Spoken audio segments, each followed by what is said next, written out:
We love being able to go to the different high school, colleges, middle schools to live broadcast sporting events around the area and support. But without a presenting sponsor like Glenn Smith Chevrolet and GMC and Opelika, none of this would be possible. So we want to say thank you so much. Go to glennsmith.com. That is right, glennsmith.com. See all the inventory and see why people always say, get ready to smile. Thanks, everyone, and thank you to Glenn Smith Chevrolet and GMC for being our presenting sponsor.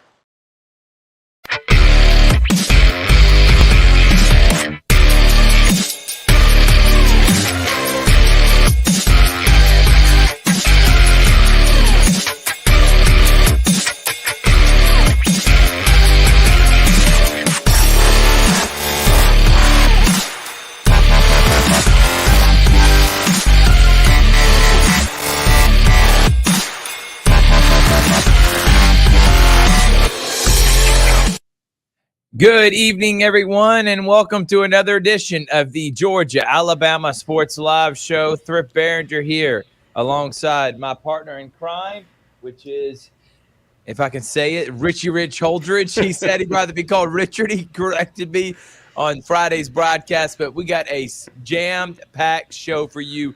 You don't want to miss out on Richard. Excited about it. Very excited, Thrift. We just had the NFL draft. We've had some big news in the Chattahoochee Valley with high school baseball, the River Dragons, Columbus Lions.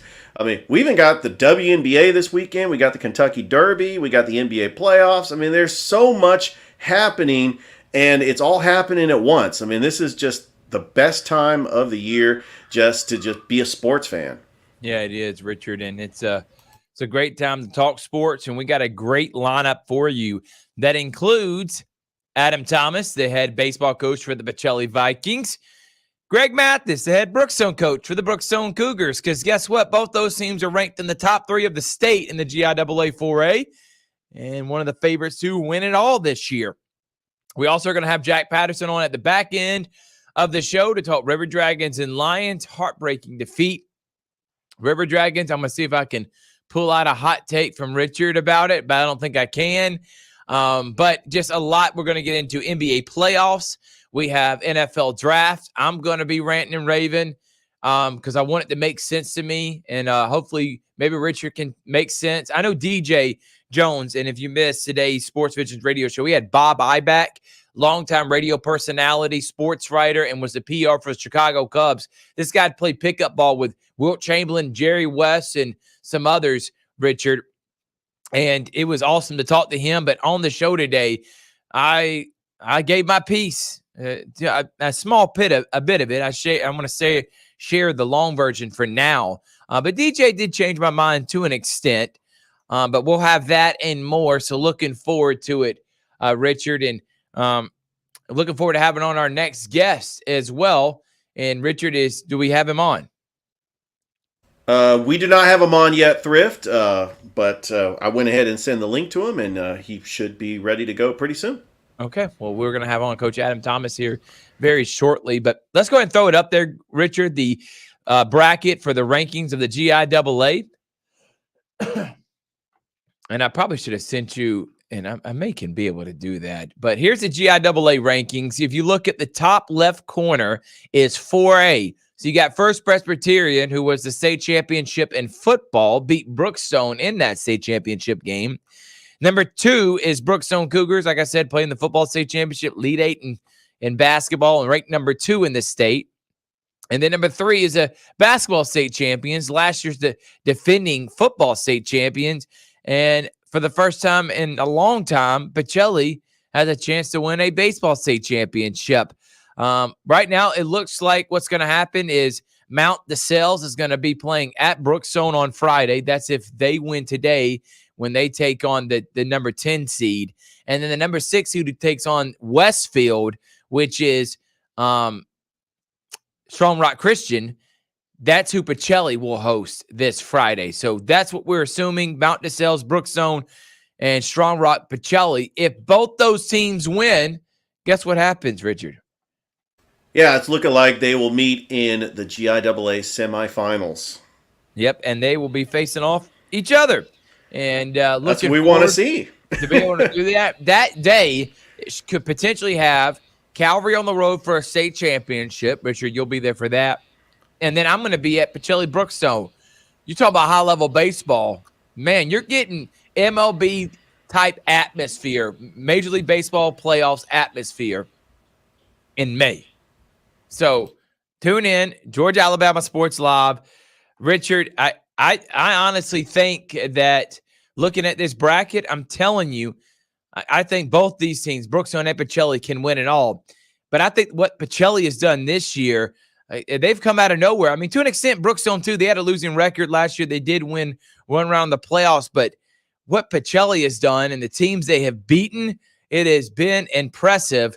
And the leader of that Pacelli Vikings team is Hall of Famer, longtime Chattahoochee Valley Community College baseball coach and athletic director, Adam Thomas. And we're going to bring him on right now, Richard. And Coach Thomas, thank you so much for joining us. Go ahead and throw the graphic off of there, Richard, if you don't mind. Coach, thank you so much for joining us. Yeah, no problem. Thanks for having me, Thrift. I appreciate it. Yeah, no doubt, Coach. You've always been someone that I've looked up to. You have done so many great things for so many people that help them get to the next level. 2 years ago, you decided to take this endeavor heading into high school. We got to talk to you a little bit during high school baseball media days back in February. But how's year 2 been under the belt at Pacelli? It's been a lot of fun. This has been a good group of boys to coach. And I've had a blast. Carson's had a blast. I mean, it's just been good baseball all year, and it makes for an enjoyable 3 or 4 months. Yeah, Coach, and it has been a surprise season for most people out there. They weren't expecting Pacelli to be one of the top teams in the area, but you have. Let's talk about some of those guys that have just made huge strides this year. Walker Hilton, he has been absolutely phenomenal as your number one ace. Talk about him and Omar Kimbrough. We saw a lot of them just had signing day today, by the way, over at the land. So talk about those seniors and those guys that have bought into your program and now have y'all third in the state heading into the playoffs. I think what you just said is the key word was buy-in. And I feel like we had 100% buy-in this year. And talking about Walker, that kid is just a warrior, is what he is. He's a grinder, and he has obviously done phenomenal on the mound for us this year at 9-1, and just can't say enough good things about what he's done. Omar, we've moved him all around the park, and he's just smiled the whole time and said, "Yes, sir. Just put me in the lineup, and I'll play where you put me." But we've got 8 seniors, so that makes for a very mature club, and they all played last year, and I don't know, it's just been great. I'm gonna miss those guys. They're my boys. I'm gonna miss them. Coach, you also have a couple of juniors on the team that's leading the team in batting average. Ben Green batting .429 and Braden Hudson .417. How have they contributed to the team's success? And with them only being a junior, it's nice that they'll be able to return for next season. But you got some juniors that are stepping up at the plate as well. Oh, absolutely. There's a core group of guys that are younger that have 2025, stamped on it, that'll give us a good foundation going into the off season and into next year. But Ben's a stud, he's just a pure hitter, and which his numbers say that, but he's also a clown, and I mean that in a good way. It's so fun to be around him. And Huddy has come on as of late and has found his way into the lineup, and can't say enough about a kid who just waited his turn and has produced, once he finally got that opportunity. Well, Coach, how's the transition been like for you? I know year 1, it was a little bit maybe a learning curve for you and Coach Bowers. Y'all have been in the college ranks, especially yourself, for 20 plus years. But now coming to the high school, have you felt like you've gotten your feet underneath you and you feel like, hey, I know how to handle high school kids, maybe a little bit differently than college kids? Yeah, it's different when you've got a 14-year-old as opposed to a 19-year-old that you're trying to coach. But yeah, year two has gone so much smoother than year one. I try to do things the way I did them at Chattahoochee Valley. And I still haven't deviated from that very much. But it's just like anything, or on a team of any sorts. Some guys need a kick in the rear end, some guys need a pat on the back. Right. And that comes down to being a good coach and knowing your personnel. And then that's one of the things that I've always said. The thing I love about coaching the most is the relationships. The wins and losses come and go, championship trophies collect dust, but that relationship lasts forever. Coach, let's talk about your hitting facility at the Beck Center. I mean, it has just been a very good tool, especially when it rains. We get a lot of rain in the forecast. I mean, your team is out there practicing. We've seen you practice late into the nights at the Beck Center. You got a pitching machine, you got a batting cage. I mean, what are some of the benefits of having a facility that's top notch, one of the best facilities in the city? Well, for us, it means that we don't have to take a day off and get rusty. And it is. I mean, Mr. Beck was so nice to do what he did, and the school providing us with a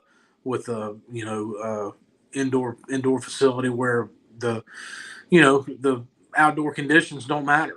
We get to practice every day, no matter what, whether it be on the field or whether it be in the Beck. And I mean, it's definitely been a tool, for our guys to be able to hit on their own. And also in a team setting.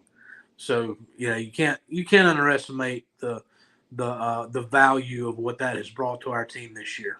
All right, let's talk about the GIAA. You face quite a few teams that are in this playoffs, including the team that is above you, Brookstone.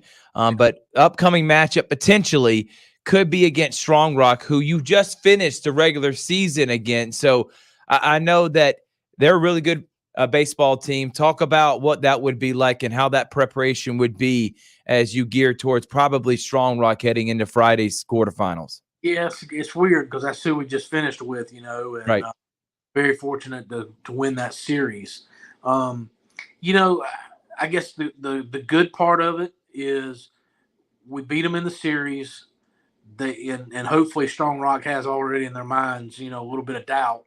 You never know what they're thinking, but hopefully they're out there. And the familiarity with them is right there. You don't have to go back through your notes from a month and a half ago going, all right, now let's try to refresh our memories on their hitters or pitchers. But, the downside is we just beat them 2 out of 3 and they're going to be hungry to undo that. Right. So, and I heard you in the pregame talking about what could be in the semifinal round, with Brookstone, and right. Holy cow, that's it's going to shut the city down, Coach. I'm telling you, I don't know if anybody's going to be ready for that. Yeah, we can't wait for it. And listen, as a broadcaster, and we broadcasted several of your games this year, Coach. Right. We would love nothing more licking our chops for a Brookstone Calvary. I mean, not Brookstone Calvary, Brookstone Pacelli. Calvary, we playing in the state championship in Gaps. We could just have a lot going on. Talk about baseball in this area, Coach. You seen Glenwood, you've seen Brookstone, you've seen Calvary, you've seen some of the public schools around here. Central's having an incredible year. We have some really good baseball coaches, including yourself, and programs. Talk about the area as a whole, how good it's been. Oh man, if I were at CV still, I mean, you could put together a team locally, no problem. Right. I mean, the talent level, in the Phoenix City, Columbus area is out of this world. And I tell you what, being in this position I am, it really opened my eyes to the private school world and how good of baseball players there are. Yep. In private school. I joke with Carson a lot that he's the biggest mistake I ever made by not signing him. And when he was at Glenwood. Yeah. And I just missed. I just didn't. I just thought, it's just private school baseball. There's no way it's going to translate to college. And well, he pretty much showed me. Right. But but it is. There's a lot of good coaches. AJ at Central, and Greg over at Brookstone, who's having a phenomenal year, and he's got a really good team over there. Unreal. Yep, and and Steve at Calvary, and so on and so forth. But it's just there's good players out there. I mean, in this Bi-City area, you could put together an all-star team with no problem. Absolutely. And I remember when he was getting recruited, he ended up having to go to Wadley, Alabama. I'm assuming him, his dad, his mom, everybody would rather than play in Phoenix City. I know you make jokes about it all the time. He tells me it's pretty funny, Coach. Yep. Should have signed him. My bad. My mistake. I know, but it's all in jest, though. Coach, thank you so much for joining us. We're cheering for you. After I bleed Viking blue and red, especially how close I am with Corey and Carson, and I believe in you and what you've done over there. It has really been incredible. The guys buying in. You may not have the most talent in the world, but you got a good cohesive group that love one another, and it seems like y'all are just having fun. So I hope that continues all the way to a state championship run. Well, thank you there, Mr. Barringer. I appreciate that a lot. All right. Thanks, Coach. We will talk to you later and hopefully see you in about 2 weeks for that Brookstone Pacelli semifinal. I hope we're doing it, brother. I hope we're doing it. Thank you, Coach. All right. Thank you. Thank you, Richard. That is Coach Adam Thanks, Thomas Coach. of the Pacelli Vikings. Richard, we're going to take a quick break. And when we come back from one great coach to the next, Richard, we're going to go from Pacelli to Brookstone right here on Georgia Alabama Sports Live. But first, Glenn Smith Chevrolet and GMC, what you got for us? You're watching right now the Georgia Alabama Sports Live show that is presented by Glenn Smith Chevrolet and GMC. Get ready to smile. We'll be right back after this. Glenn Smith, GMC, and Opelika invite you to discover extraordinary deals like this powerful all-new GMC Sierra 1500 Pro, now up to $12,500 off. Purchase the roomy GMC Terrain SLT, discounted up to $8,750 off. And the GMC Acadia with 3-row seating, discounted up to $6,000 off. Enjoy no payments till summertime at Glenn Smith GMC. Over 300 new and used vehicles on the lot or on the way. Get ready to smile. Here are 3 great Chevrolet offers from Glenn Smith and Opelika. Check out the powerful full-size and fully loaded Chevrolet Silverado High Country, discounted up to $13,000 off. Or the roomy midsize 3-row SUV, the Chevy Traverse, discounted up to $8,000 off. And the perfect size Chevy Equinox, up to $7,500 off. No payments until summertime. Over 300 new and used vehicles on the lot or on the way. Get ready to smile. Welcome back, everyone. Thrift, Barringer, Rich, Holdridge, Georgia Alabama Sports Live, brought to you by the Glenn Smith Chevrolet and GMC. What do we say, Richard? Get ready to smile. You better smile right now, Richard. That's what I'm telling you, because our next guest, let's go ahead and bring him on. Oh, he's not here yet. Excuse me. We'll have him on in just a moment. And so we'll continue on. Richard, I thought you were going to say something right there. You just left me hanging. I don't want to say my rant. I don't want to start getting in on my rant and then Coach pull up. Does Coach know still to come on and make sure everything we're good? All right, yes, well, I've been talking with him. He should be able to come on pretty shortly. Okay, well, we'll have Coach Greg Mathis of the Brookstone Cougars. Let's talk high school playoff baseball. Let's go ahead and do our update, Richard, right now. And I'm going to leave that to you. So what is happening around our area? We talked about Brookstone and Pacelli. They both will host quarterfinals. We don't know yet who. We should by the end of the night. Brookstone and Pacelli on Friday. But what else is happening around our area? And then we'll throw up the graphic on what Georgia Alabama Sports Live's doing. Well, Thrift, unfortunately, Columbus did take on Mary Persons, and they did lose game 1, 3-2. They are playing the second game right now down in Forsyth. I'm telling you, you sleep on Chad Mathis if you won't. You sleep on him.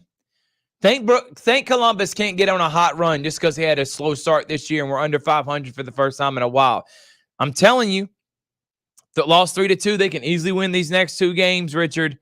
I like Columbus a lot. I thought they played Central, one of the toughest that anybody's played Central this year. and was winning all the way into the 5th or 6th inning when Central just, poured on and ended up winning, I think 7-5, 7-4, something like that. They were winning 4-0 there in the first quarter. Harris County lost last week, so they're done. Jordan's out. They lost as well. Who else is alive outside of the private schools, which we'll get into in just a moment? Who else is alive public school-wise, Richard? I know Central, they have a big one this week, don't they? Central is taking on Baker on Friday. That is a doubleheader. You also have Auburn that's taking on Mary Montgomery. Just outside of the Chattahoochee Valley area, Troup County is in the second round, and LaGrange is taking on Wayne County. They're going to have to be on the road. Callaway is also on the road. They are taking on East Jackson.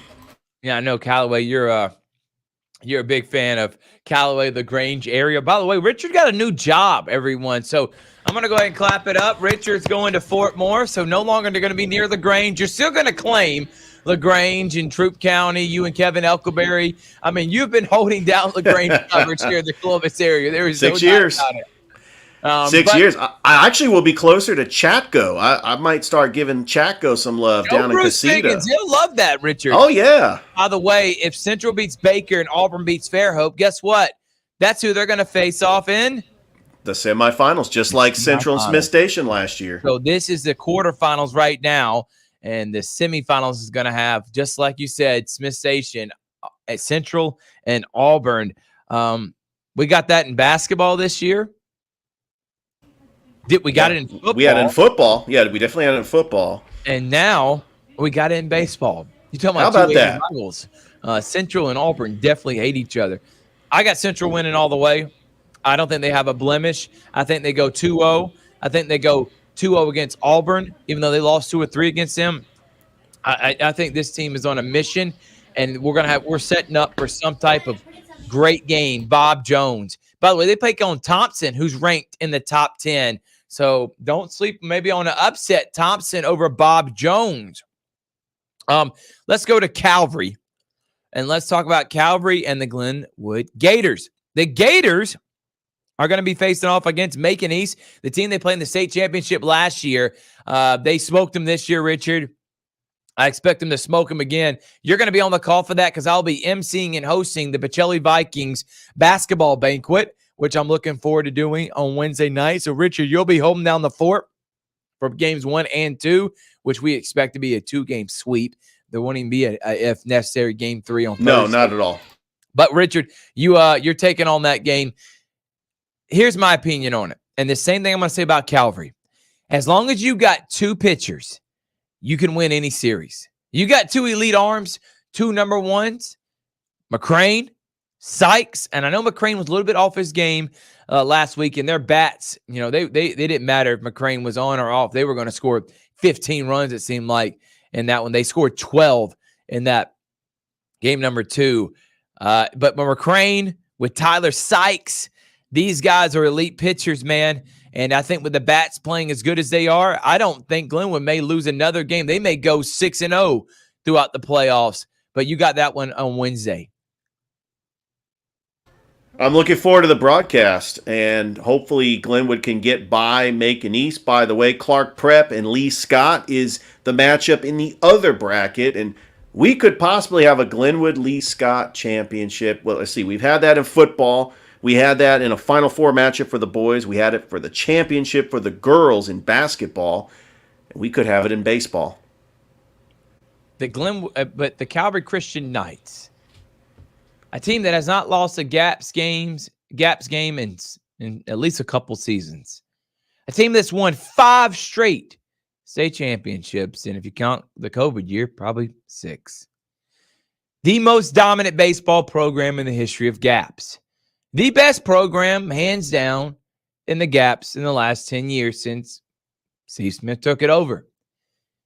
The Gaps have decided, and maybe this was the same thing as last year, I think it's a dumb rule, that they're going to do the semifinals on where the games are hosted, not by record or where you're ranked in the state or where your max prep strength rating is. they're going to do it by coin flip. Because there's 4 regions, which I don't understand why there's that many regions. There's not that many teams in gaps. I thought it was just 2 regions. They have 4. So that means there's 4 region winners. That means that's 4 teams that were number 1 team in their region. So technically, if they're number 1 seed, Richard, that means that they are equal standing when it comes to seeds as everyone else. So because of that, Calvary, who's 6-0 in gaps this year, and I said all that they've won, they are now going to be on the road at Rock Springs Christian Academy, who is 15-8, is a decent team, 5-1 in gaps play. But Calvary's undefeated, ranked top 40 in the state, ranked number 2 in gaps.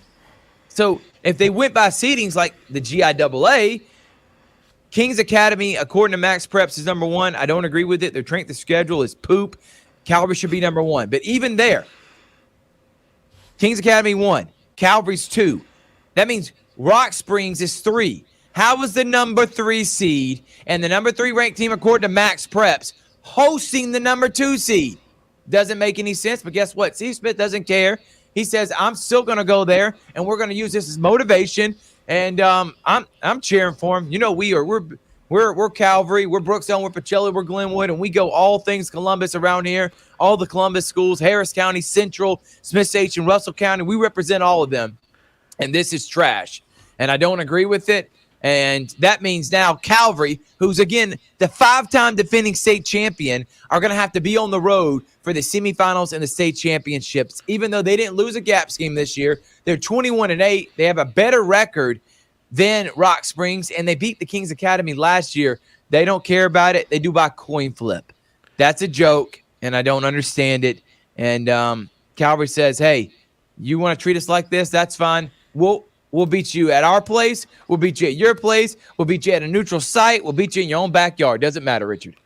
Yeah, and if they are able to get by Rock Springs in Milner, they'll wait the winner of Kings Academy and Creekside Christian. If Creekside Christian does pull off the upset over Kings Academy, will then host. They'll be able to host. But yeah, we plan on being there for Georgia Alabama Sports Live. Calvary trying to get their 6th championship. We'll be there for Friday. We'll throw that graphic up in just a moment. That's our high school playoffs presented by Glenn Smith Chevrolet and GMC. Let's go ahead and bring on our next guest and talking about one of the hottest teams in our area, a guy that I didn't know that I knew as well as I did, but apparently everybody in my family knows him. He knows everybody in my family. He's a guy that has turned Brookstone, who last year had a losing record but made the playoffs, to this year being the 2nd best, 3rd best team in our area that's got a lot of teams that are going to win state championships. 21-5. It is Coach Greg Mathis, who would be one of my votes for Coach of the Year. Excellent job, Coach. Well, thank you, Thrift. And we want to thank you guys for everything y'all have done this year for high school baseball. I know all of us coaches always, talk and share ideas and stuff. And there's one thing we're always talking about is the great job you guys have done this year on, just getting the community back. Like you said, Columbus, Phoenix City is baseball. Baseball. We're big baseball people. Starts all the way in Little League. And you guys have done a great job this year by showing games and this show right here of just promoting our kids and our schools. And we thank y'all very much. No doubt about it, Coach. And we'd love to be there this Friday, but because of scheduling conflicts, we're not going to be able to make it because a lot is happening this weekend. It seems like everything falls on one day, but it's okay because we expect you to win the game, Coach Mathis, and we expect and hope, and we're crossing our fingers for that Brookstone Pacelli semifinal, but we won't get to that yet because we want to talk about this season. All right, Coach, coming in, you knew you had a good team. We talked on high school baseball media days. You knew you had good arms. You knew you had some up-and-coming guys that have been working on their game throughout the offseason, got some newcomers coming in. Did you expect to have the success that you've had this year? Not really, because even though we had so many guys coming back, but we were still a little bit young. But then we had Taft Middleton, of course, came back from IMG, and of course that's been a tremendous pickup. and he's just stepped right in and gelled with the rest of our guys. And he's kind of a quiet leader. He leads by example, so to speak, and he's fit in. And then we had another guy that y'all talked about at the game the other day, Madden Dismute. He's just a guy that hadn't played baseball in a couple of years and decided he wanted to come back out. And both of those guys have been tremendous, gelling with what we had coming back. Well, I tell you, Coach, I've been impressed with your pitching, not only from Taft Middleton, but Chan-Roo Kim and the freshman, Brendan Neal. I mean, he came in that Calvary game and just had some scoreless innings of relief. By the way, I mean, that Calvary Brookstone game we did last week was absolutely fantastic. It was exactly what you want out of a baseball game. I mean, you had, Madden Dismuke and you had Taft Middleton, and you had, the players stepped up when it mattered the most. And I think that is getting you prepared for the GIAA playoffs. Coach, you're a number 2 seed. You getting ready. You're waiting the winner of Mount DeSales Academy and Stratford Academy. You'll find out who you're going to play probably either today or tomorrow, depending on how long that series goes. But what does it mean to play a playoff baseball game in front of your fans at Brookstone on Friday? Well, I heard y'all talking earlier, and when you get this part of the season, everybody's good. I mean, so we just found out a minute ago that Stratford won game 1. Holy smokes. All right. So I don't know if we'll be seeing Mount DeSales or whatever. And I mean, they could still come back and win too, but it'll be exciting. And, it'll be quite an experience for our fans, and they'll be packing the hill up there at Brookstone. If you've ever been, we have a beautiful facility, and our kids just give us a lot of support. And our kids, it's almost like we're a different team at home. Our kids play very well at home, and our fans always give us a great deal of support. So we were excited. That's one of the main things about being one of the top 4 teams. And I'm sure Adam, that you just talked to, shares the same sentiment. There's nothing like playing at your home field in front of your own people. Yeah, right now, and obviously the state championship game, that's always on a neutral field. So basically you got home field until the state championship game, which both teams are going to be playing on a neutral field in Macon. So that's awesome, being the number 2 seed. Coach, we just seen the maturation process from your guys growing up before our eyes. I mean, dominant performances. We were there against Columbus, in which you had a shutout, just unbelievable pitching performance with Taft Middleton. You beaten Glenwood. You've taken 2 or 3 from Pacelli. You beat Calvary. Those, I don't know if you know this, Coach. Calvary's probably going to win another state.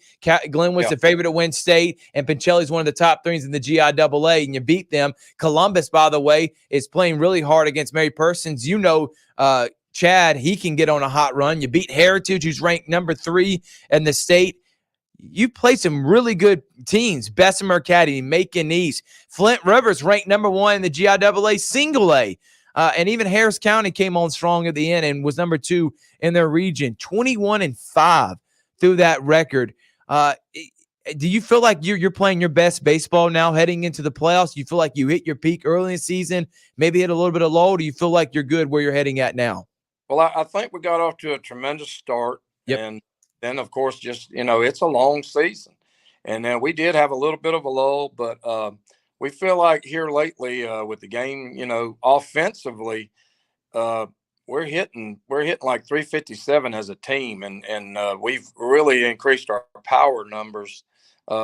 We've hit 18 home runs this year as a team. Of course, Taft's hit 7. Mercer Hudson has really come along. He got a slow start. He's a South Carolina commit, and we really need him heating up. But it's just throughout our whole lineup, guys are producing, and it's not so much always about getting a hit. It's being an offensive player, getting the bunt down when we need it, runner on third, hitting a 22 hopper to second base to get the run in. It's not really always so much about getting a hit. It's just being productive up at the plate, and we feel like we're starting to hit our stride in that.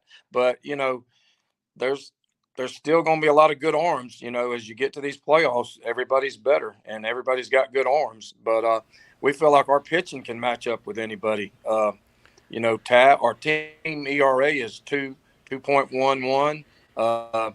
We've had Taft is 8-1. Shinu Kim is undefeated. And then 2 freshmen have really stepped up. Brennan Neal, of course, y'all saw him. And then we've got another freshman named Ben Ivy, who's done really some good things for us. And then, of course, we have a senior. He's just Mr. Consistent. His name's Davis Harris. He just comes out of the bullpen. All these other guys, we got to have band warm-ups and do about a 45-minute stretch. Davis, I can tell him to go down there and throw 5 pitches, and he's ready to go. And he Let's comes go. in. He throws from about 3 different angles and keeps the ball low. And he threw the other night against Calvary. I think he struck out 4 in 2 innings. And he doesn't look like a high-velocity guy, but he just gets so much movement on the ball. So, we feel like right now we're playing very good baseball. But like we said, these are the best teams. These are the best teams in the state. And you guys have mentioned several times, private school baseball, especially in this area, is really good. It is good baseball. Coach, talk a little bit about your coaching staff. I've got Nate McConnell. He's a guy that's been with me a couple of years. Me and him did softball together. And then I've got Matt Dormany. He works with the pitchers. And I've been real fortunate. Both of my sons coach with me. And that's been a real pleasure. Camden, he works with the pitchers. And then Tyler is a guy that played at Columbus High and was on 2 state champion teams. And then Camden pitched at South Carolina Beaufort. And they know how I like to do things. And plus, they have more modern approach to things, like that what the young guys are doing. And it's just been a blessing to have them in the dugout with me. And we've enjoyed it. We've really enjoyed it this year. And I've got a great staff. I'll put my staff up against anybody in the state, be honest with you. Coach, you've done an excellent job. Your X's and O's has been phenomenal. I mean, if you talk about the inner circle, everybody's talked about how Brookstone, I mean, you came on hot when you kind of smoked Glenwood, put 11 on them early in this season. Everybody's like, whoa, Brookstone? And then ever since, it has just been going upward. And you made mention, talking about if Stratford upsets them, at this point, everyone's record, you throw that out, does not matter. But in terms of high school playoff baseball, no matter if it's private school or public school, do you feel like you need to have at least 2 guys you can rely on? Can you win with just one and a bunch of, bullpen arms? Or do you feel like you need 2 legitimate high-level starters if you want to make a state championship run? Well, back in the old days, you'd throw guys just, hey, how's your arm? Oh, I'm good, coach. I'll throw all 3 games. But, pitch count is always comes into play. And that's what we're hoping on. We have went and we've told our kids the whole time. And when we got to region, it was kind of a wake up for the state playoffs. And we treated it that way. We did not want to let anybody beat us 2 out of 3, 2 out of 3, 2 out of 3. And we feel like we have the depth in pitching, especially when we get to that 3rd game.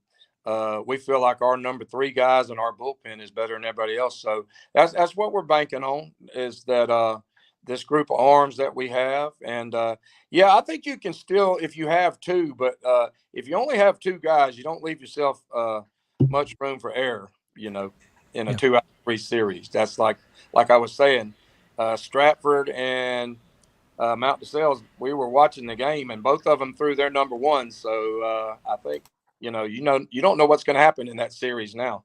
No, definitely up for grabs. Coach, let's talk about could be a potential matchup with we got to do it, Coach. rival. We did it, Adam. We got to do it to you, Coach. I'm sorry. There could be a possible semifinal matchup between Pacelli. You got to get by the winner. More likely is going to be Stratford. Pacelli's got to get by Westfield School and Strong Rock, which, by the way, they're the defending GIAA champions. But there could be a potential semifinal matchup. And I thought it was very important, Coach, to get 2 out of 3 against Pacelli. You end up winning the region. If you are facing Pacelli, you'll get to have those games at home. And what would that mean to the community to have, the 2 biggest rivals in the private school area in the GIAA to face off against each other in baseball? We've seen it in other sports, basketball, football. Well, I mean, we got to see it in baseball. I mean, we've already seen it for basketball and football. Well, I think what a lot of people don't understand, and you guys do because you talk with us, but, we got a tremendous deal of respect for Adam Thomas and that group over there, and I think a lot of fans think, oh, God, they hate each other. Those guys want to kill each other when they see it's quite the opposite. Me and Adam talk all the time during the season and bounce ideas off each other. Of course, I do with other coaches too. Bobby Howard was my coach in high school, and I coached with him at Columbus High. And Kehoe, we were all at Central, and Chad Mathis. So we're all, it's kind of like a coaching tree. Yep. And, but God, that would be great for baseball, regardless of what happens, just great for baseball in Columbus. I think we'd have a packed house, and I think it'd be exciting. And would it be great for Columbus? Yeah, but it'd be great for these kids, regardless of what happens. It would be great for these group of seniors and the rest of these kids. And the beauty of it, it's going to be broadcast on Georgia Alabama Sports Live. You no doubt about it, Coach. That's the best part of it, ain't it? Exactly right. Coach, thank you so much, brother. Good luck this Friday, and we are looking forward to hopefully talking to you next week as you continue your progression into hopefully a state championship run. I just wish y'all two got to face each other in the state championship game instead of the semifinals. Either way, we're happy it's going to happen. And a great season this year, Coach. Good luck on Friday. Thank you, guys. Like I said, thanks for everything y'all do, and hopefully we look forward to seeing you over at Brookstone. No doubt about it. Thanks, Coach. Talk to you later, man. See you, Coach. Coach Greg Mathis of the Brookstone Cougars. And, we're cheering for them. We talk about FRA, Richard. Joe Howard already commented and saying FRA from Pinehurst at Wildcat Stadium for round 2. Joe, we already know you're number 1, and we know Flint River. Hey, listen, if they win state championship or make it, we're getting daggum Joe Howard on. We're getting him on. He's been a loyal listener of ours.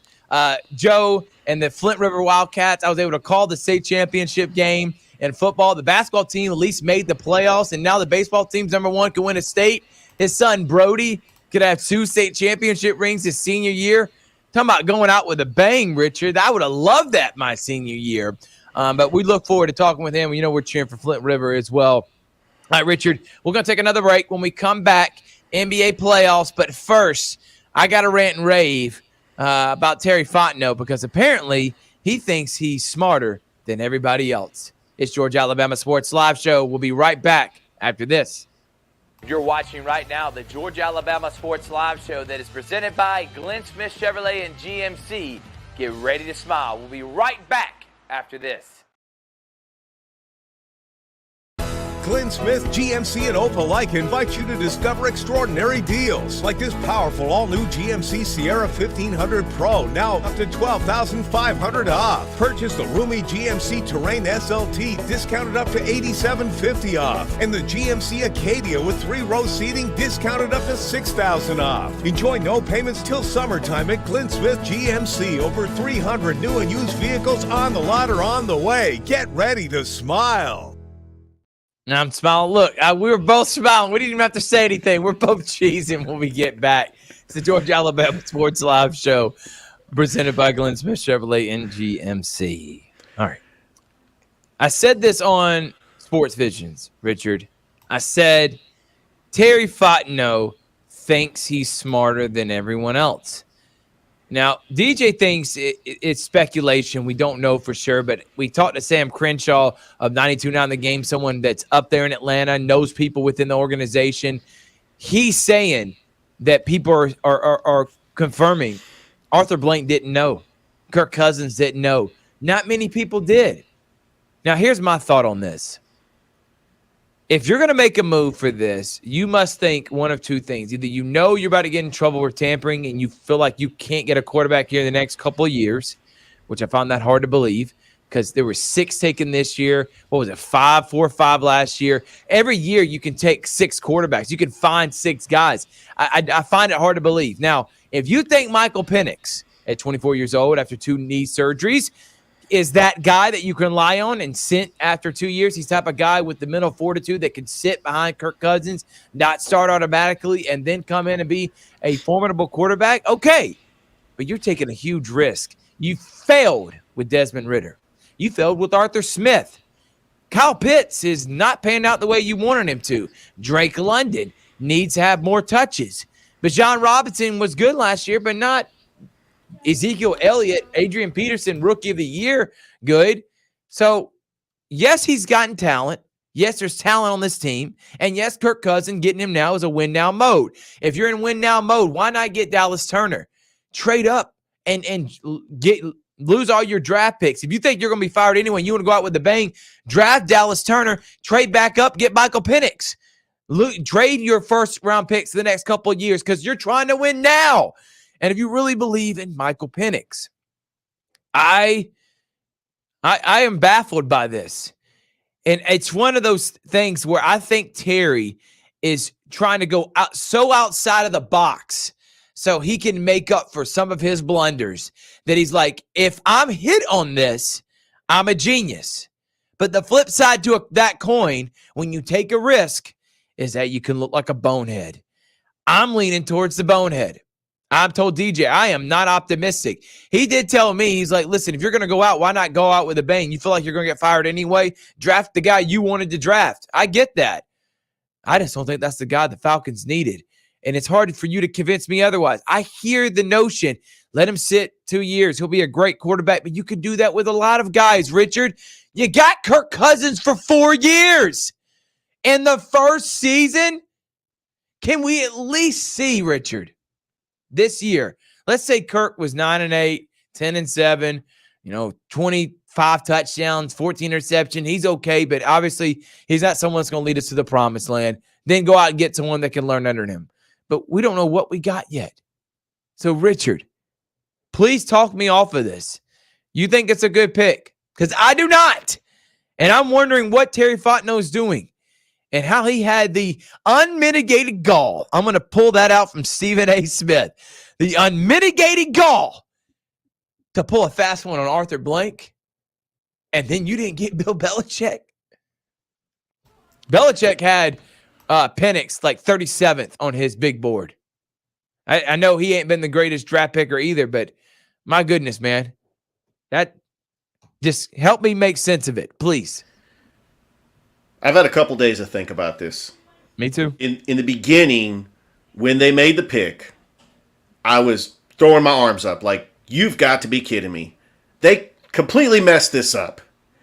But then I started listening to sports talk radio like I always do, and a lot of personalities have their opinion on this, and I started thinking, and I realized how bad Desmond Ridder was as a quarterback last year. I mean, he single-handedly cost the Falcons 4 games, maybe more. He was absolutely terrible, and that was really the worst quarterback in the history of the Falcons, one of the worst. Yeah, absolutely. The Falcons had a very good team last year, and it was a winnable division, and Desmond Ridder cost him Arthur Smith's job, and I think that the GM, Terry Fontenot, is self-correcting a little too much. Kirk Cousins is going to come off of an ACL injury. He might not be ready for OTAs. He might not even be ready for training camp.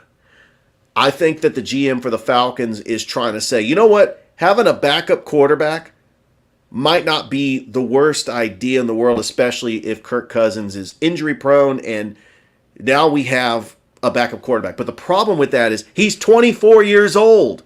When is he going to be the future of your franchise when you've given Kirk Cousins all this money? What is he going to start for the Falcons when he's 30? I don't get it either, but I'm trying to make some sense of it. You know what? I don't know, Richard. Remember when the Seattle Seahawks signed Matt Flynn? Okay, remember Matt Flynn threw 6 touchdowns in that final game against Detroit. The Packers were 14-1. The game didn't matter, and he goes out and signs with the Seahawks. And then they drafted Russell Wilson in the 4th round, and they signed Flynn to all this money. He never started a game for them. This would be 300 times worse. Here's why. Question. For one, you're signing Kirk Cousins to way more money. Kirk Cousins is way more developed and proven than Matt Flynn was. But they drafted Wilson in the 4th round. You drafted Penix, number 8 overall. And usually when you're a first-round draft pick like that, especially in the top 10, you're going to start now. History tells us stuff like this doesn't pan out. I know Aaron Rodgers, but they're an anomaly. You name me one, Richard, in which they went and signed or had a legitimate guy for the next 4 seasons and drafted him, and the guy sitting behind them panned out. Jordan, the guy that's starting for them now, I can't even think of his name. It's not Jordan Love. Jordan Love. He actually turned out pretty good. The Packers seem like they're the only organization that has had that happen. When they're drafting a guy to literally sit behind their starter that's an all-pro or a really good player. I don't remember him. Like, I'm not talking about Ben Roethlisberger getting drafted when they had Tommy Maddox. Tommy Maddox was not daggum Aaron Rodgers or Brett Favre or Kirk Cousins. Okay, you tell me. Maybe there is a time, but I feel like very few and far between this happens and pans out the way organizations want it to. And here's the thing. If, let's say, Terry and the Falcons don't win, the new GM coming in, that's not his guy. So now you got money to Kirk Cousins, a quarterback the new GM doesn't want. If I'm Arthur Blank, I am in an uproar, and I'm telling Terry it's playoffs or you're gone in a discussion. Playoffs or you're gone. I'm putting him on the hot seat. I will hot take it up. That is trash. Trash, Richard. Are you kidding me? And then you got Alex Anthopoulos doing circles around GMs and baseball. And then you got the Hawks and the daggum Falcon. The Falcons, excuse me. I shake my head in disgust. I'm off my soapbox. Anything else you want to add, Richard? No, it seems that the Braves are the only team in the Atlanta area that has figured it out. I mean, with what General Manager Alex Anthopoulos has done. And even with them saying they figured it out and they've been a great organization, they've only got 2 World Series in the last 30 years. And they've had the best record in baseball between 7 to 10 of those times. And they only got 2 World Series. It is something about this town. I know we make fun of Detroit. Detroit is the worst of the worst when it comes to bad luck. Cleveland, obviously. But Atlanta's up there, man. And if it was not for the Braves, you would look at this Atlanta city saying, that's where your fanship goes to die. 28-3? Are you kidding me? Michael Vick in his prime going to jail? Are you kidding me? All those Braves teams, 14 straight divisions, 1 championship. Are you kidding me? The Hawks finally get LeBron James without Kevin Love and Kyrie Irving. You got 60 wins. Everyone's saying it's going to be y'all in Golden State. And what happened, Richard? You get not only beat, you get swept in 2015. Yeah, it's just Trae Young went to the conference finals. Stepped on the ref's ankle. We almost beat Philly. If we didn't get injured, if Trae didn't get injured, they may have made the finals. They're like, whoa, this team's got a bunch of 30 and 25 and 23-year-olds. This team's going to be one of the best teams in the East. They were the number 10 seed this year, Richard. Yeah, it just goes to show that you need another superstar. I know that there's rumblings that the Phoenix Suns might blow it up. You better go get Kevin Durant. You better trade every piece you could possibly think of. Heck, would Kevin Durant want to come here? I agree. I would love that. But if Kevin Durant, other than he is just a lunatic that feels like if I go to Atlanta, win a championship in Atlanta, they would consider that probably the greatest championship in NBA history. To win in Atlanta, are you kidding me? But come on. The reality of that happening, are you serious? Well, he's formed 2 super teams, and it's been a disaster. Brooklyn and Phoenix. I'm glad you did that, Richard, because we're going to go ahead and transition. The Phoenix Suns, excuse my language, got their ass beat. They got smoked. And I apologize for the language, but I felt like I couldn't go G on it, Richard. I'm sorry. I couldn't go PG. It's okay. What I saw from a team that's got a guy that's getting paid $50 million, Booker, $50 million, Durant, $50 million. A team that had, I know Grayson Allen was hurt, but you couldn't win 1 game against the Timberwolves, who hadn't won a playoff series since 2004. I remember that team. I do too. And they went all the way to the conference finals and lost to the Lakers super team with Karl Malone, Gary Payton, Shaq, and Kobe. But, and by the way, beat your Kings in that semifinal in which Chris Webber gets hurt. He doesn't get hurt. The Kings may win a championship that year. We won't go there and bring up those memories. I'm sorry, Richard, that I just did that to you. But the Suns, disappointment. And I'm with you, Richard. What do? I listen to Bill Simmons and Ron Russillo, guys that I really respect that cover the game of basketball. I feel like you got to trade Durant, right? You got to trade something. You're going to bring all this back over the luxury cap. You just got swept. Obviously, the team presently constructed is not winning. You're dang sure if you can't beat the Timberwolves, you're not even close to the Nuggets. What do you do if you're the Suns? I think you trade everyone away, but the problem is you're going to be trying to get draft picks back that you already traded. So you're really behind the 8 ball. Matt Ishbia, who came in as that new owner syndrome, trade, give me Bradley Beal, give me Kevin Durant, and now you're sitting home after you just got swept. And Anthony Davis literally stole your girlfriend, ate your food, and then spit it back in your face. That's how disrespectful they were this playoffs, Richard. He bullied and manhandled a 24-year-old manhandled grown men on the Suns. Thrift, I'm going to say this, that there is a new era in basketball that is passing the torch with LeBron 39, Steph Curry is way past his prime, Kevin Durant getting swept once again. I wouldn't say that for Steph. I feel like Steph's fine. Well, no, I'm just saying we have got some fresh talent that are superstars. Ant-Man in Minnesota, Jalen Brunson with the Knicks, Shai Gilgeous-Alexander for Oklahoma City. I mean, we got some superstars that are coming up, and this is the future of the NBA. I mean, we thought it was with Zion Williamson. I mean, he's good, but he hasn't really been the superstar we all thought he was going to be. But I watched Anthony Edwards. This guy is going to be the next great player in the NBA. And it pains me to say it.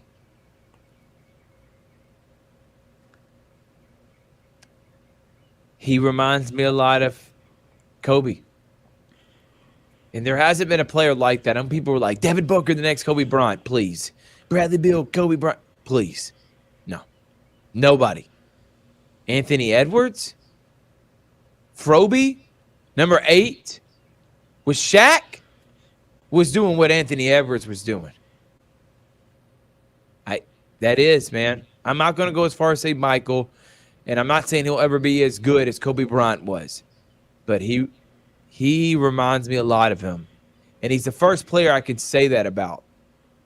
You know, it's different because when you grow up, Richard, and you idolize someone and you find that athlete that's yours, it's hard to put another athlete in that similar plateau, and I'm never going to do that with anyone. No, I don't care who it is. But if you ask me right now who's someone I thoroughly enjoy watching, it's Anthony Edwards. I like that he talks trash. I like how he reminds me of me. He is passionate. It reminds how I like to play my game. I'm not saying I'm Anthony Edwards by no means. I'm talking about just the passion, the energy, the competitiveness, the fire that burns him. That reminds me a lot of Kobe. And a lot of these young guys don't have that in them. That's why he is different. And I hate that. I think they're the second best team in the Western Conference right now. I really do. But the problem is they got to play the best team in the semifinals. It really should be Nuggets, Timberwolves, and the conference finals. I think this Timberwolves team would handle the Thunder. As good as the Thunder are and the young guns, Gobert, Naz Reid, Towns, too much size, they would out-rebound them. They would bully them. I would take Timberwolves over them, but they're going to have to face the Nuggets. Great win for the Timberwolves. On the Eastern Conference, and we'll go back to the West Conference in a minute. I want to do Eastern Conference real quick because I think it's really cut and dry. Bucks are done. I wouldn't even try to bring Brett Lillard or Giannis. Why rush them back? They're not going to come back from that series. So I got Pacers. The Knicks took the soul from Embiid. And I'm going to say this, valiant effort from him. The guy should not be playing right now and is putting up 30 and 20. I don't think that would last for 4 rounds, but credit to him for trying. Knicks, Pacers, and I'm going to go Cleveland, and I'm still going to pick Cleveland, and I'm obviously Boston. I think it's Boston Knicks right now. As talented as the Pacers are, I just like the Knicks. I think it's cut and dry. I think those two teams are going to be facing off. What about you, Richard? Do you picking a Pacers upset? Do you think they can get hot? They don't have Mathurin, but they still got Siakam. They got Halliburton. They got Turner. They got a lot of guys come off the bench. Nembhard, Nesmith. I like this Pacers team, and I would like them a lot more if they had Mathurin. I just feel like the Knicks are going to play a sluggish, bully-type basketball. And right now, the way it is at the Garden, they're on fire. They're traveling to Philly to see their Knicks. That's why I think New York's going to win. Look, I like the Pacers team too. I think that Tyrese Halliburton is one of the most underrated point guards in the NBA. Pascal Siakam, we knew that he was going to be a superstar. He won a ring with Toronto in 2019. Yeah, they are hurting not having Benedict Mathurin. But I think if they do face the Knicks in the second round, I think the Knicks are going to take care of business because Jalen Brunson is playing like an MVP, top 5 player in the NBA. I think the addition of OG Anunoby from the RJ Barrett trade from Toronto, he has really been a good two-way player. Josh Hart, another one of those Villanova players, has been doing good. And, the Knicks are playing really with house money. Once Julius Randle got the injury, a lot of Knicks fans were like, well, they can't win a championship now. But I think it's... Go ahead. No, I think it's going to set up for the Knicks and the Celtics in the Eastern Conference Finals, which would be huge for ratings in the NBA. I agree. Definitely huge for the ratings, but I'm going Ewing theory. I think the Knicks actually play better without maybe Randall, especially offensively. They don't have to dump it down to him. Are you referring back to the 99 NBA Finals, Thrift? I most definitely am, and I think Julius Randle, who was playing really good this year, I think this team with Anunoby, as you talked about, the way Mitchell Robinson has been playing, Dante DiVincenzo, Miles McBride. I was like, who the heck is this McBride guy? He's giving him buckets. Fast as all lightning. Every decision he makes seems like it's a good decision off the bench. I like this Knicks team. So it's Knicks, Celtics. Thrift, let me ask you something. Tell me you wouldn't want to play for Tom Thibodeau. I would. Look, I know that Tom Thibodeau coached teams. They play hard in the regular season. He wears them down. They get hurt. He does. He does wear them down, but this is a different team. This feels very special. That the Knicks, I don't think they're getting worn down. I think you know what it feels like? It feels like New York. Tough, nose, bully, 90s basketball with Larry Johnson. And you made mention Patrick Ewing, those teams that made it NBA Finals. It reminds me a lot. And the Knicks have been craving this for almost 30 years. Well, they spent the entire 2000s. They were a joke. I'm just going to come out and say it. When Isaiah Thomas ran that franchise into the ground, James Dolan, just a terrible owner. He's got the right pieces in there, but you remember the days where they had like 5 shooting guards. They had Quentin Richardson. They had Steve Francis. They had Jamal Crawford. I mean, what were they doing? It was like they were just put together with duct tape. I mean, they were just trying to figure it as they go, and they were just a laughing stock of a franchise. No, they're not. All right. I know the Lakers won Game 4. They've been playing good basketball. I don't care what anyone says. The Nuggets are just that much better. There's about 4 or 5 teams that I say are one of the best teams in basketball the last 20 years. The Lakers in 2001 that went 16-1 in the playoffs. The 2013 Miami team to an extent. I know they struggled though in the playoffs, but they were good. 2014 Spurs and then the 2017 Warriors. Those teams I put up against anyone. This Nuggets team is one of those teams now. Even when you play your best and they're not playing theirs, they're still winning games. Yeah. Jokic, the best player in basketball. He's about to win his third MVP. And it's going to be Nuggets versus Mavericks Clippers winner. Because I still not a believer in the Thunder. So either way, I think it's Nuggets Celtics. I don't want anything else other than those 2 teams. They're the best 2 teams. I'd love to see that matchup. Jokic against the high-flying Celtics. I love Denver to beat Boston. Many people think Denver is a prohibitive favorite right now because of how talented they are.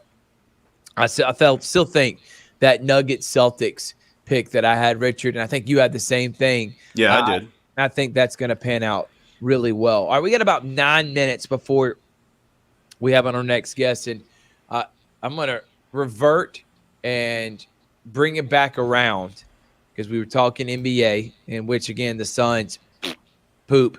Pelicans without Zion just don't pan out. We'll see how all these teams do in the offseason. The Lakers obviously have a lot of questions. What do? Do they trade LeBron? Do they trade Davis? Do they get out of this? They don't have a lot of draft capital because right now they can't win a championship with a team they got, and they got a good team. They got a good team. That's got to be the hardest pill to swallow if you're a Lakers fan, and I know it is for most people that bleed purple and gold. Let's circle back around to the original rant, which was the Falcons. Richard, throw up the graphic of the draft picks for the Falcons. Michael Penix, Ruke Orhoro from Clemson, Braylon Washington, Brandon Dorius from Oregon, J.D. Bertrand from Notre Dame, Trace McClellan, who I thought was a formidable running back and not a bad pick in the 6th round from Alabama, Casey Washington from Illinois, receiver, and Zion Logue from Georgia, the defensive tackle. Richard, if you were to give a rating or grade, I'm going to put your teacher hat on. No, you're not a teacher, but you basically are a teacher for your kids. Give this a grade right now. D+. That's it? I'm sorry. Look, I know that again, the general manager trying to self-correct with the next 4 picks being all defensive players. We don't know if any of these players could play. We don't know if they can make the roster. I don't know if Jason McClellan could be the third-string quarterback, third-string running back for the Falcons because you got Bijan Robinson and Tyler Algier. Is Casey Washington going to make this team? I mean, I like how they picked the defensive tackle from Georgia, but, is Rook going to pan out and be a starter? I mean, when you get to the 2nd and 3rd rounds, you're trying to draft starters, and we have no idea. Tampa Bay, this is scored at NFL.com. Okay, I'm just going to use the NFL.com as an example.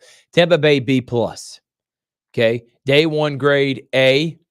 Day 2, B. And then day 3, which is rounds 4 through 7, which, again, if you miss on those, it doesn't hurt as much than it does, 1 through 3 rounds. B+. And if you just count the first 2 days, almost an A. New Orleans, A-. A-, Richard. And looking at it, A-, A- on days 1 and 2, and a B on day 3. Again, day 3, I don't put as much stock into.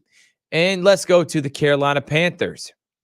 So that's 2 teams that you're vying for. Remember, this division is up for grabs. I don't care if you went and got Kirk Cousins or not. It's still up for grabs right now. Carolina B. They had a C for day 1 grade. They only had the 32nd pick, which was because, remember, they traded up for Bryce Young last year. So Xavier Leggett, didn't believe in them. But A on day 2. The Falcons, C+. Day 1 grade C, day 2 grade C, and day 3 B. So their best one is the 4th through 6th, which you hope to get 4th through 7th round 1 that works out. I might have been a little harsh on them, but no. I'm going to say they were a little light on them. I'd go D+, D around there. Okay, so we're on the same page. And it's not that the talent. I don't think Michael Penix is a bad pick. But if you look at Rook Horror, I mean, again, and I think sometimes these GMs, they try to overthink themselves, Richard. I really do. And I think he's trying to overthink and trying to get guys that no one talked about so he can look like a genius. And I don't want a GM like that. Don't make it hard on yourself. I just don't understand. Fontenot, your old team, smacked you in the NFL draft when it comes to rankings. Richard, give me some of the teams you thought that won. I think Minnesota won. I think Minnesota getting Dallas Turner, McCarthy. They already got Addison. They already got Justin Jefferson. I think Minnesota won. Now, I don't think McCarthy's a great quarterback, but if you look at him compared to Kirk Cousins was not as good as JJ was back at Michigan State. He turned out pretty good in the NFL. If he can be another Kirk Cousins, I think Minnesota won. Thrift, I have a couple of teams that won this draft. Obviously, we got to start with the top. The Chicago Bears getting Caleb Williams. They are comparing Caleb Williams to Patrick Mahomes. Now, look, the Bears have not had a 4,000-yard passer in the history of their franchise. It's a joke. But Caleb Williams is a superstar. I mean, he's already got the swagger and, coming into Chicago and trying to sell the Chicago fan base. Getting Rome Odunze as his he's getting weapons. He's got Cole Kmet. He's got Rome Odunze. He's got Keenan Allen. So he's got some weapons. And the other team, the Arizona Cardinals. You got Kyler Murray. Go get the best wide receiver in the draft. They get Marvin Harrison Jr. They get Darius Robinson in the first round, the edge rusher from Missouri. I think Trey Benson, the running back, I mean, he could end up being a starter. And so I think the Cardinals had a pretty good draft, and I think that the Bears had a pretty good draft. And we always say, the teams with multiple picks in the first round have had pretty decent drafts. I actually like the Raiders getting Brock Bowers. I think that the Raiders with Devontae Adams and Brock Bowers, are you kidding me? It doesn't really matter who the quarterback is. Aiden O'Connell throwing to either Devontae Adams or Brock Bowers. I mean, that's going to be a scary offense because I think Brock Bowers could be a Pro Bowl tight end year one in his first year in the league. I think Houston Texans, their organization won. They traded out of the 23rd pick. They get some draft capital. They get Kamari Lassiter, who's an excellent DB. You get a really good offensive tackle, Blake Fisher from Notre Dame. I think they had an excellent draft. Indianapolis and Ballard. I think the GM Ballard, I think he's one of the best GMs in football. He just can't get the quarterback position right. But Richardson looked pretty good last year, Richard. So Indianapolis has a lot of talent. I think they're going to be fine. Jacksonville, Brian Thomas, Mason Smith, they got so much talent, and they've been good at drafting. It's just, do you believe in Trevor Lawrence being that guy? That's a huge question. Kansas City getting Xavier Worthy. Are you kidding me? They pretty much got Tyreek Hill without the contract. Home run pick. Let Kadarius Toney out of here. Say, dude, you had the potential to be Tyreek, and you end up being Reek. So you're out. You reek on the football field. He's gone, Richard. And now you got Xavier Worthy, who I agree, the speed is there. And Patrick Mahomes makes anybody look good. He's like Manning. He's like Brady. He's like Rodgers. These dudes make other receivers great. So, no, I don't think any receiver that Kansas City picked was never going to bust out. And getting Worthy, are you kidding me? I think that is a home run pick. I think out of the quarterbacks, I think Williams pans out. I know a lot of people are tough on him the way he is, but I really do think his talent pans out in Chicago. I think Daniels has the better rookie season, Jaden Daniels, and Washington has a good season. But I think he reminds me a lot of RG3, man. He's skinny and injuries. I know he's not had a lot of them in his career, but NFL is a whole different ballgame, even from the SEC and how big they are and physical they are, Richard. I'm not a believer in Daniels. I don't know what to think about May because all I can think about is Mitch Trubisky, Sam Howell. I mean, do you want me to keep going, Richard? They've had a lot of great quarterbacks in the last few years, and none of them have panned out. So I want to believe in May, but I don't know if I believe in the Patriots organization. So we'll see. A lot of Patriots fans are high on it. I do think Marvin Harrison going with Kyler Murray and the Arizona Cardinals. I think that's awesome. But I think definitely my pick is Xavier Worthy, Kansas City, because now you're getting speed with Kelsey, who they just re-signed, by the way, Richard. Kansas City looking to win 3 straight championships. You can go ahead and take that graphic off, Richard. All right, we're going to take a quick break, and when we come back from break, we're going to have our guy on. He has literally been there, here, over at yonder, back, way in the back. Now he's back at WRBL. 4 different places. Jack's literally got a clone. And we're going to talk to one of his clones next here on Georgia Alabama Sports Live. You're watching right now the Georgia Alabama Sports Live show that is presented by Glenn Smith Chevrolet and GMC. Get ready to smile. We'll be right back after this. Here are 3 great Chevrolet offers from Glenn Smith in Opelika. Check out the powerful full-size and fully loaded Chevrolet Silverado High Country, discounted up to $13,000 off. Or the roomy midsize 3-row SUV, the Chevy Traverse, discounted up to $8,000 off. And the perfect size Chevy Equinox, up to $7,500 off. No payments until summertime. Over 300 new and used vehicles on the lot or on the way. Get ready to smile. Richard's always smiling. I'm telling you, I'm going to have. Got to cue up the smile. I'm going to have Glenn Smith. I'm for sure going to have them pay you just to have your face planted with that smile for everyone to see the first thing they see when they walk in. They're going to be like, God! And it's going to say, Richie Rich here from Glenn Smith Chevrolet and GMC. Well, speaking of somebody who always smiles. There's never a time he's not smiling. He's always brightens our day on the Sports Issues radio show. I literally just talked to him a couple hours ago, and he was at Pacelli. Then he went to Central. Let's go ahead and bring him on. He is he's the guy. He's the man. He's the myth. He's the legend. It's Jack Patterson. Should have played some John Cena intro music for you, JP. I was just trying to see how long I could hold that cheese. I thought you were too. How good, man. And how was your afternoon been, my man? It is how my afternoons will be for the foreseeable future. Chaos. Been a busy man, all right? Yeah. Was over at Pacelli, had their signing day. Like I mentioned on Sports Visions earlier today, always one of the best things that I get to cover is to see people's dreams come true. So awesome to be a part of that today. 7 kids signed to play at the next level. That was awesome. And then headed over to Central. And this is a story we have not talked about.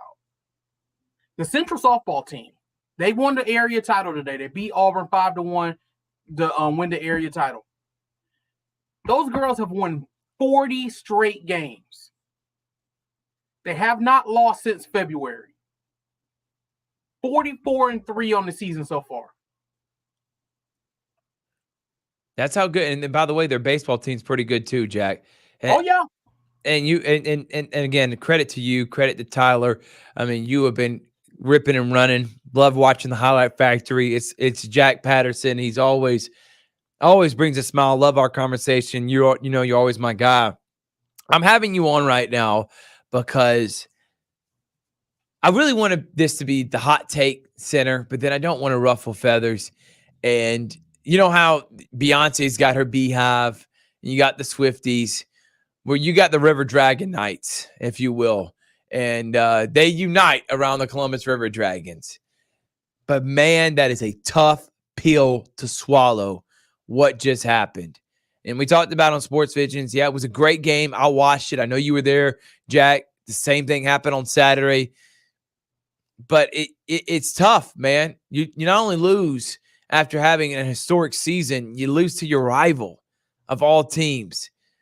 Talk about that as a fan, and then just someone that was in the Civic Center. What was the overall reaction to a lot of the fans, man? It's a bitter pill to swallow, to say the very least. There's not a person who didn't want to win. I've talked to a few people within the organization since the game last night, and it's tough, okay? Because it's tough on multiple levels, okay? Because first things first is the goal of this team is and always is to win the Commissioner's Cup. That's the goal.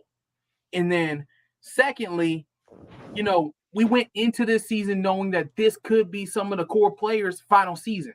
And then, so when you have that playing a role too, and then you go on the run that this team went on, the best statistical season in Columbus hockey history. Unreal. Okay. So when you have all that going for you, you want to finish it off the right way.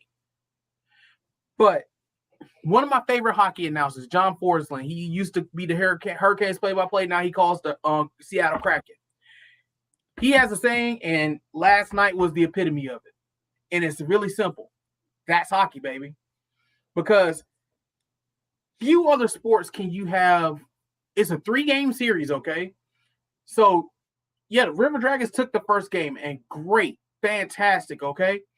But in that second game, OT – and playoff hockey in overtime is different from any other sport, okay? It's different than football. It's different than baseball and extra innings. It's different than basketball overtime. It is completely different because you're already gassed at the end of 60 minutes, and now you're just playing. And this game, you don't know when this game is going to end. And, yeah, that might be the same in the other three big three sports, but none of those three are as taxing or as demanding as going out there for multiple shifts on the ice. And at that point, when Carolina scored the game winner Sunday night in double overtime, that was the 85th minute of hockey played that night. Okay?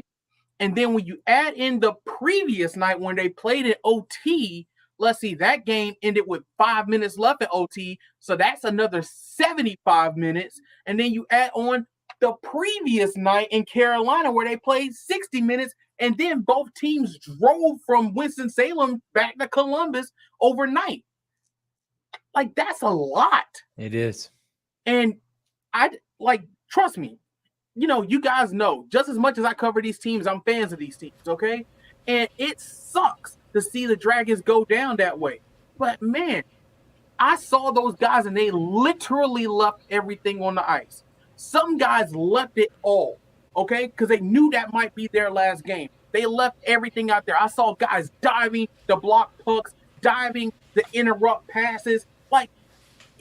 Like the effort shown by both teams, by the River Dragons and the Thunderbirds, the effort shown by both teams was out of this world. And it sucks that somebody had to lose that game, okay? And, it obviously sucks for us that the Dragons are the ones who lost. I don't knock them because they played fantastic. It was just a tough game. Mario Cavalieri, the Carolina goaltender, played on his head Saturday and Sunday, okay? Yep. He was fantastic. And sometimes when you've got a hot keeper, and, Cavalieri, he was coming off of playing of a not great stretch to end the season, but he was the FPHL goaltender of the year for a reason. He was phenomenal the first 2/3 of the season before he got called up to the SPHL. So once again, he was fantastic. He was a tough goaltender to beat. We got a lot of talented guys on our team, and there was a lot of times where that puck almost went in, and we'd be having a different conversation right now. But sometimes that's just the way the puck bounces, okay? And, anybody that was in that arena on Sunday night will tell you that, the guys left there on the ice. You asked me on Sports Visions what was the emotions like, and I didn't get a chance to get to it because I was, covering Pacelli. But the emotions after the game, it was heartbreak. Like, you see one of my favorite things about hockey is regardless, win, lose, regardless of how hatred the rivalry is, they shake hands at the end. And that's one of my favorite traditions in all of sports, is that no matter, you literally are beating the living daylights out of each other, for however many games. And then at the end, you got enough respect to come and shake hands at the end. One of my favorite traditions. But afterwards, it was almost like the team was in a state of shock because this wasn't supposed to end this way. And, there were players, that was, in the bench, hugs all around, the crowd didn't leave. The crowd was there chanting for the players because, there's some players that we knew probably weren't coming back. The rumors about Josh Petrantonio potentially retiring, the rumors about Austin Doe potentially retiring, it's those things that, when you talk about a guy like Petro, who has been a face of this franchise from day one, you're talking about Doe, who was been a face of this franchise essentially since, I think he was a second-year guy that he joined us. And when you talk about those guys, you talk about, McDonald. Justin McDonald, even though I don't know if I think he may be back. So once again, don't quote me on this, but I just, these are the ones that I do know. Is that, when you talk about these guys who have integrated themselves within our community, and become fan favorites, and these people love him. Okay. I don't know if you guys are on the River Dragons fan page, but the outpouring of support for these guys and the outpouring of support for those guys last night, the fans chanting their names and, chanting, one more year, people love these guys and they love the passion and the way they play the game. And I think, and I said it last night and I'll say it again, it's moments like last night after that game, even in defeat, that makes this city the hockey town of the South. Because to see all the love that was showered on those guys, even in defeat, man, it speaks volumes. Well, Jack, I do think the real winners are the sports fans of Columbus. I mean, what we witnessed Saturday night and Sunday night, edge of your seat, two most exciting hockey games that Columbus had. First of all, what was going through everybody's mind on Saturday night? Columbus is up 2-1, a minute 20 left to go. Carolina pulls the goalie to go 6-on-5. I know that had to have been absolutely deflating for Carolina to get that game-tying goal to send it to overtime. They ended up winning it in overtime. It's hard to come back from a heartbreaking loss like that, Jack, but I was very impressed with what Columbus did on Sunday, taking the 1-0 lead into the third. Carolina does get the game-tying goal. By the way, the two game-tying goals were coming off of players that scored their first postseason goal. I mean, so it's a lot of luck in this. I mean, the puck just bounced Carolina's way. I mean, when you get it to overtime, it's really 50-50. Both teams are gassed, and there was I counted at least 20 times that Columbus could have put the game away and could have won it. But how exciting was that for the fans? I know it was heartbreaking, but how exciting was it for Saturday night and Sunday night at the Columbus Civic Center? The atmospheres were amazing, Richard. Like the crowd was into it, and it was fantastic hockey. It was two phenomenal hockey games. Okay, Sunday night's game, even in defeat, is going to go down as one of the better games played in Columbus hockey history, just because of the way both teams played. The first period was just strictly defense. There was less than 10 shots combined on goal in the first period. And then the second period, teams started to figure each other out. And then the third period, is really, that's when you felt the importance rise and the intensity levels rose. And, the hits were just a little bit harder. And the intensity that the players played with, you could tell. And, by the time we hit that first overtime, the tension was in the air. It's one of those things where you can feel the tension. You could, the saying goes, you can cut the tension with a knife. It was one of those situations. I like to call it a tension convention, okay? Because, everybody's stressed out because they know that next goal wins. And it could be the different, depending on which way the puck bounces, it could be the determination of whether, hey, you're going on to the finals and, hey, you're done. And, it was fantastic hockey. And, I'm thankful that I was there to witness it. I hate that of the way it turned out for the Dragons, because I honestly think that this team deserved a championship. But, once again, sometimes it be like that. And at the end of the day, man, I can say this, that the River Dragons can't hang, they have nothing to hang their heads about, because they left everything on the ice. They didn't, just, there was no halfway effort or anything like that. They left everything on the ice, and that's all you can ask for. Well, I'll tell you this, everyone couldn't breathe. And that feeling when, I'll just go back to maybe when you were in college and you're messing around and there's an assignment due at 11:59 on Sunday night and you haven't been thinking about it. And then all of a sudden at about 11:45, you wake up like, oh my God, I got to turn this in. And you're about to have anxiety. It's like, I'm about to fail this test. This whole quarter's about to be done. That feeling is, I know, every feeling for every River Dragons fan in the arena, especially on Sunday, knowing that at any moment this game could be done. It's not like, hey, they're going to play the whole overtime series. It's first puck in the goal wins. I can only imagine. I was nervous watching it. All right, let's talk a little bit positive note before we get out of here, Jack.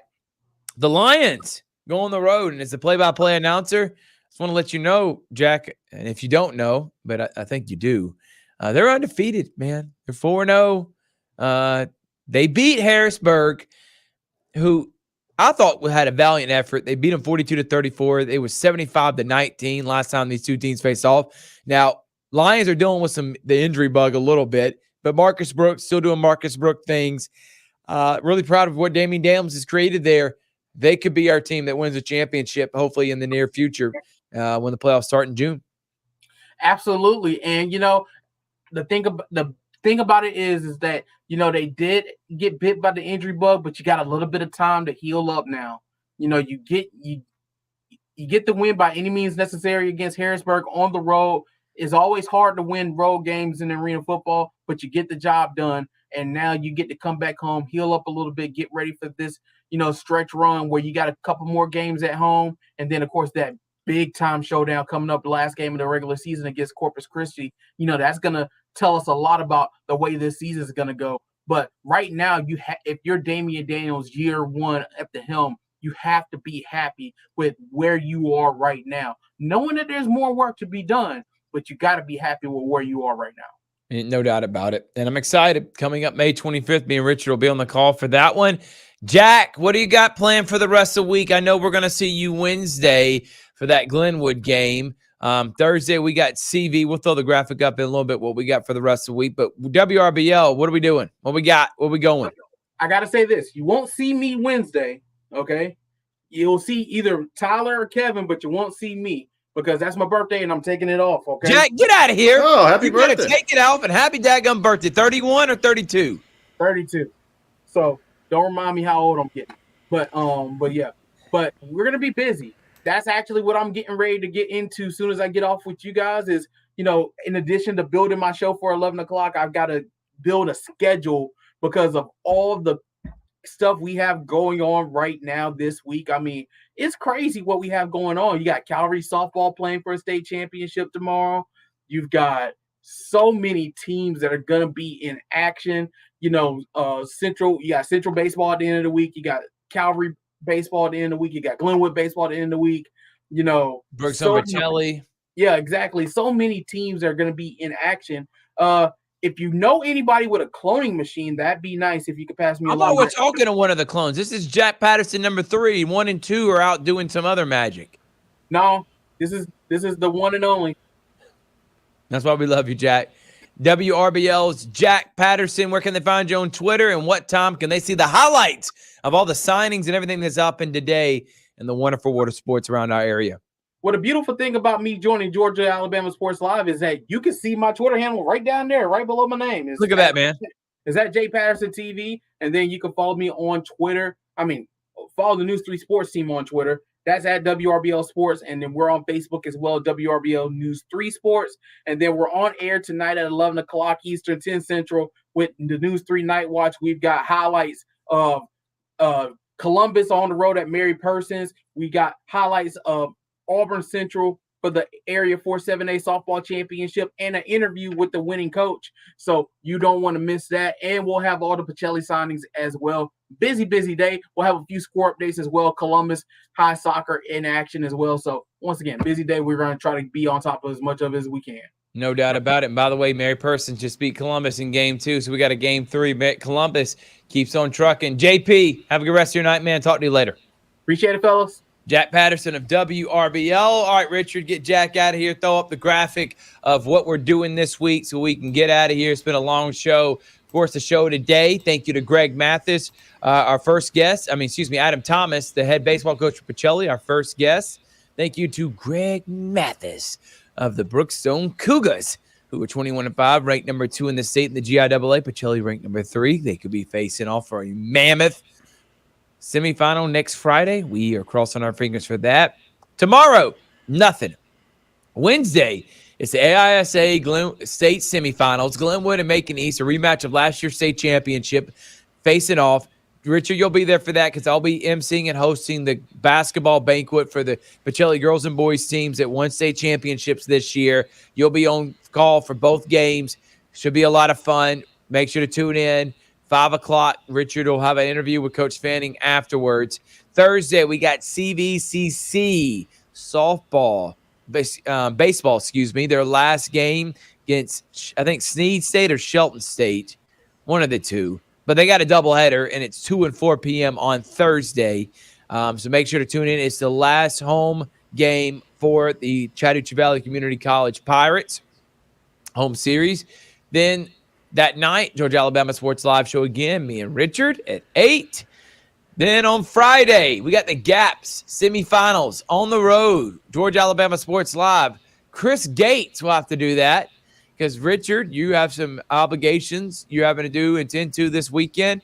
And I have graduation for the Campus Academy, which I'm looking forward to. By the way, if you want to a top-notch summer camp, the Campus Academy is a place for you.